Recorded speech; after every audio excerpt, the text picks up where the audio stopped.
Como nós vemos nessa leitura, quando a nossa irmã Maria, o versículo 3, ela chega até Jesus e diz: tendo acabado o vinho,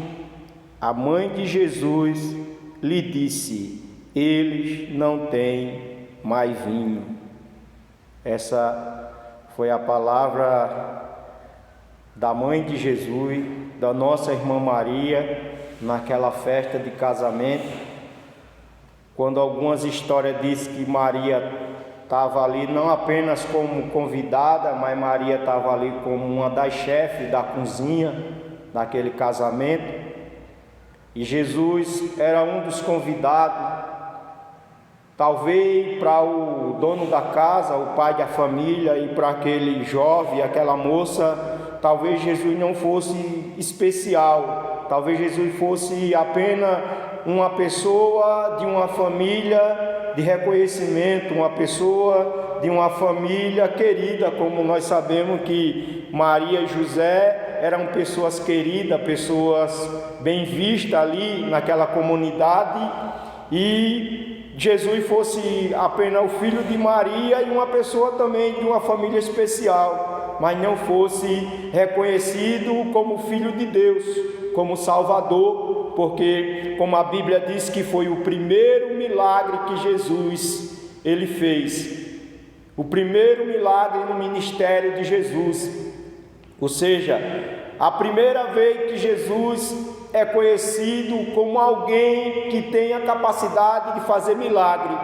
que naqueles tempos eram os profetas. Então Jesus, talvez para aquela família, fosse apenas essa pessoa antes, um amigo da família, mas agora depois do milagre, para aquela multidão que estava ali, um homem que tem capacidade de realizar milagre. Quando falta o vinho, a Maria vai até Jesus, mas Jesus disse: o que é que eu tenho a ver com isso? Não é chegada ainda a minha hora, ou seja, não é o tempo ainda de eu manifestar o poder, não é ainda o tempo de eu me revelar como Salvador. Mas a Bíblia diz que Maria não levou em conta isso. Maria acreditou que Jesus não ia deixar, mesmo ainda que não fosse o tempo dele se manifestar como Salvador, mas Jesus não ia ficar de mão atada, de braço cruzado, vendo a necessidade, vendo a vergonha que aquele noivo, que aquela noiva, que aquele pai de família ia passar naquela hora, ou já tinha começado a passar. Porque se a festa de um casamento se prolongava por muitos dias, e assim que a festa começa, o vinho acabou. Era uma das coisas que trazia alegria naquela época para uma festa, era o vinho, era a bebida,